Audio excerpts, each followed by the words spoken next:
Pisces mean राशि, मैं देख रही हूँ कि जो एनर्जी आपसे दूर हो गई थी वो आपके तरफ फिर आ रही है। ये मैं क्या कह रही हूँ और ये क्या है, ये जो एनर्जी है ये क्या है? चलिए देखते हैं आपके रीडिंग में। तो पाइसिस मीन राशि, चलिए देखते हैं आपके लिए क्या मैसेजेस आ रही है। आपकी ओवरऑल एनर्जी है 10 ऑफ सोर्ड्स। तो याद रखिएगा कि ये एक जनरल रीडिंग है, शायद सभी मैसेजेस सभी के साथ रेजोनेट ना हो, वही मैसेजेस लीजिएगा जो आपसे रेजोनेट होता हो, और जो नहीं रेजोनेट होता उसे छोड़ दीजिएगा। और पर्सनल रीडिंग्स अगर आप बुक करना चाहते हो तो आप मुझे कांटेक्ट कर सकते हो। पर्सनल रीडिंग्स पेड रीडिंग्स है, आप जब भी मुझे कांटेक्ट करोगे मैं पेमेंट डिटेल्स आपको भेज दूंगी। फ्री सेशंस में नहीं करती पर्सनल रीडिंग्स के लिए। तो चलिए देखते हैं। पाइसिस 10 ऑफ सोर्ड्स आपके लिए आया है। तो 10 ऑफ सोर्ड्स एक एंडिंग की एनर्जी है। ऐसा लग रहा है कि आपके लाइफ में कुछ खत्म हो चुका है। इसके अलावा मुझे ऐसा लग रहा है कि आप बहुत ज़्यादा बिट्रेड फील कर रहे हो। आप में बिल्कुल भी एनर्जी नहीं बची है कि आप कोई रिलेशनशिप में एफर्ट डाल सको, क्योंकि आपके हिसाब से ये ख़त्म हो चुका है। अब यहाँ पे कुछ है नहीं मेरे लिए, और अब सिर्फ एक ही रास्ता है मूव ऑन करने का। किसी ने आपको धोखा दिया है या आपको ऐसा लग रहा है कि किसी ने आपको धोखा दिया है। तो चलिए देखते हैं यहाँ पे क्या है। 6 ऑफ कप्स। तो अगर ऐसी बात है जहाँ पे आपका पहले ब्रेकअप हुआ है या किसी फ्रेंड के साथ आपको लगा हो कि इस फ्रेंड ने मुझे धोखा दिया है, तो ये पर्सन आपके लाइफ में वापस आने की कोशिश ज़रूर करेंगे, या फिर आप इस पर्सन को बहुत मिस कर रहे हो, इस पर्सन के बारे में सोच रहे हो, पुरानी बातों को याद कर रहे हो।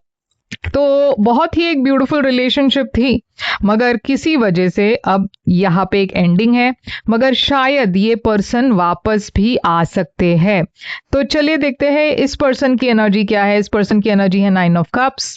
ये पर्सन वेट कर रहे हैं सही वक्त का, वेट कर रहे हैं सही मौके का। ये पर्सन की विश है कि वो आपसे वापस कनेक्ट करे, और मैं देख रही हूँ यहाँ पे वो कनेक्शन हो रही है मई में। पेज ऑफ कप्स कोई आपसे माफी मांग रहे हैं, या हो सकता है कि आप किसी नए पर्सन से अट्रैक्टेड हो, और नए का मतलब मैं कहना चाहती हूँ कि आपका इस पर्सन के साथ पहले रिलेशनशिप नहीं था। आप इस पर्सन को जानते थे मगर कोई रिलेशनशिप नहीं थी। अब ऐसा लग रहा है कि एक नई शुरुआत हो रही है। आप में से कुछ लोगों के लिए पुराने पर्सन वापस आ सकते हैं। पास्ट में क्या हुआ था?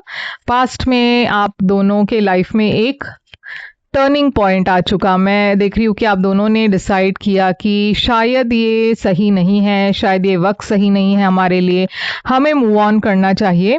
और यहाँ पे एक फैसला लिया गया कि आप दोनों ब्रेक ऑफ करेंगे और अलग हो जाएंगे। करंट एनर्जी, करंट फीलिंग्स आपकी है इस पर्सन के लिए 10 ऑफ वॉन्ड्स। तो देखिए आप बहुत ज़्यादा बर्डन्स फील कर रहे हो आपके अंदर। वो आप दोनों ने शायद बहुत एक पॉजिटिव तरीके से एंड की होगी रिलेशनशिप को, मगर उसके बावजूद आप बहुत ज़्यादा बर्डन फील कर रहे हो, बहुत ज़्यादा दुख है, गिल्ट है, पेन है, और आप वेट कर रहे हो। कहीं ना कहीं आपको उम्मीद है कि ये पर्सन वापस आएंगे, और जैसे जैसे वक्त आगे बढ़ रहा है आप रेस्टलेस फील कर रहे हो। आप सोच रहे हो ये पर्सन कब आएंगे, क्यों नहीं आ रहे। ये पर्सन की फीलिंग्स है 3 ऑफ सोर्ड्स। आपको लेकर ये पर्सन काफ़ी हार्ट ब्रोकन है, काफ़ी डिसअपॉइंटेड है। ये पर्सन आपसे बेहद प्यार करते हैं, और ये आप भी इस पर्सन को उतना ही प्यार करते हैं। ये पर्सन एक रिकन्सिलिएशन चाहते हैं, मगर यहाँ पे शायद एक थर्ड पार्टी है। तो आपकी इंटेंशन क्या है? आपकी इंटेंशन है यहाँ पे 7 ऑफ कप्स। आप श्योर नहीं हो पाइसिस, आपके मन में अभी भी बहुत ज़्यादा दुविधा है। आप समझ नहीं पा रहे कि इस सिचुएशन में आगे क्या फ्यूचर हो सकती है, क्योंकि आप एक थर्ड पार्टी है या पे तीसरा कोई इंटरफियर कर रहा है। आपको क्लैरिटी चाहिए पहले तो, कि इस सिचुएशन में पहले मुझे जानना है कि आगे क्या होगा, क्योंकि बिना क्लैरिटी के मैं आगे नहीं बढ़ पाऊंगा। ये तो आप चाहते हो कि सिचुएशन में क्लैरिटी आ जाए। आपकी इंटेंशन है कि आप जो भी हो सामने से बात करें। ये पर्सन की इंटेंशन है कि वो प्रैक्टिकल होकर सोचे। उनके मन में बहुत ज़्यादा डर है खासकर डर इस बात का है कि शायद ये सही डिसीजन ना हो, शायद मेरे और पाइसिस के बीच में रिकंसिलिएशन ना हो, शायद ये नहीं वर्कआउट हो। तो बहुत ज़्यादा इश्यूज, बहुत ज़्यादा डर तो है, मगर ये पर्सन आपको एक कंपैटिबल पार्टनर के तरह देखते हैं। इनको लग रहा है कि आपके अलावा इस पर्सन को और कोई नहीं समझता। तो कहीं ना कहीं ये पर्सन आपको एक पार्टनर के तरह देखते हैं और आपके साथ जुड़ना चाहते हैं, मगर उनका डर है कि शायद आपका इंटरेस्ट अब नहीं रहा पहले जैसे। इमोशनल चीज़ें वो नहीं डिस्कस करना चाहते, ये पर्सन ज़्यादा प्रैक्टिकल चीज़ें डिस्कस करना चाहेंगे। आपकी एक्शंस है 10 ऑफ पेंटिकल्स और वर्ल्ड। तो मैं देख रही हूँ आप एक फ्यूचर चाहते हो, स्टेबिलिटी चाहते हो, आप आगे बढ़ना चाहते हो, मगर आपको लैक ऑफ सेल्फ कॉन्फिडेंस है। आप कॉन्फिडेंट नहीं हो इस रिश्ते को लेकर, आप कॉन्फिडेंट नहीं हो कि ये पर्सन आपका साथ देंगे। ये पर्सन की फ्यूचर एक्शंस है night of pentacles, 9 of swords और 8 ऑफ वॉन्ड्स। तो ये पर्सन आपसे कनेक्ट करना चाहते हैं, मगर वो बहुत टाइम लगा रहे हैं आने के लिए, कांटेक्ट करने के लिए, क्योंकि ये पर्सन बहुत स्ट्रेस्ड है।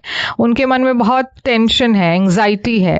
वो नहीं जानते कि क्या वो सही कर रहे हैं या नहीं, इसीलिए थोड़ा सा वक्त लग रहा है। तो आउटकम आप दोनों की है स्ट्रेंथ। तो ये बहुत ही एक चैलेंजिंग वक्त है दोनों के लिए। आप दोनों के लाइफ में अपने अपने चैलेंजेस हैं और उसे आप संभालने की कोशिश कर रहे हो, मगर यहाँ पे एक रिकंसिलिएशन दिखाई दे रहा है और शुरुआत उसका, वो रिकंसिलिएशन की शुरुआत इस महीने होगी। शायद ये पर्सन आपके स्टोरीज को देख रहे हैं, शायद ये पर्सन आपको मैसेज कर रहे हैं, छोटा सा मैसेज होगा, मगर ये जब होगा आपको एक हिंट मिल जाएगा कि आगे क्या आने वाला है। तो अगर ये छोटा सा मैसेज आ जाए तो आप समझ लीजिएगा कि ये बाकी की एनर्जी भी आ जाएगी। तो ये होने वाला है मई में। तो चलिए देखते हैं ये पर्सन आपसे क्या कहना चाहते हैं। I feel you leaving me behind. तो देखिए पर्सन काफी इनसिक्योर है, खुद ही सोच रहे हैं कि आप इस पर्सन को छोड़ देंगे, उनकी मन में वो इनसिक्योरिटी है। क्या मैसेज है इस पर्सन की तरफ से? कोडिपेंडेंसी आया है। तो शायद आप दोनों एक दूसरे पर बहुत ज़्यादा कोडिपेंडेंट हो, बहुत ज़्यादा एक अनहेल्दी रिलेशनशिप पैटर्न है आप दोनों के बीच में। आप दोनों के बीच में शायद रिलीजन या कास्ट वगैरह भी अलग अलग है, तो इस वजह से भी शायद प्रॉब्लम्स हो सकती है। मगर ये है आपके लिए रीडिंग पाइसिस। यहाँ पे साइंस में देख रही हूँ कि टॉरस, वर्गो, कैप्रिकॉन है, एक्वेरियस है, लियो है और एरीज है, सैजिटेरियस भी है। ओके, तो ये सारे साइंस यहाँ पे दिखाई दे रहे हैं फिलहाल। और ये अगर रेजोनेट करे तो लाइक, शेयर, सब्सक्राइब जरूर कीजिए, कमेंट कीजिए। पर्सनल रीडिंग्स के लिए मुझे कांटेक्ट करें। और पर्सनल रीडिंग्स जैसे मैंने कहा पेड रीडिंग्स है, मेरी कांटेक्ट डिटेल स्क्रीन पर है, डिस्क्रिप्शन बॉक्स में है, आप चेक कर लीजिए। मैं फिर से आऊँगी एक और रीडिंग लेकर, तब तक के लिए टेक केयर।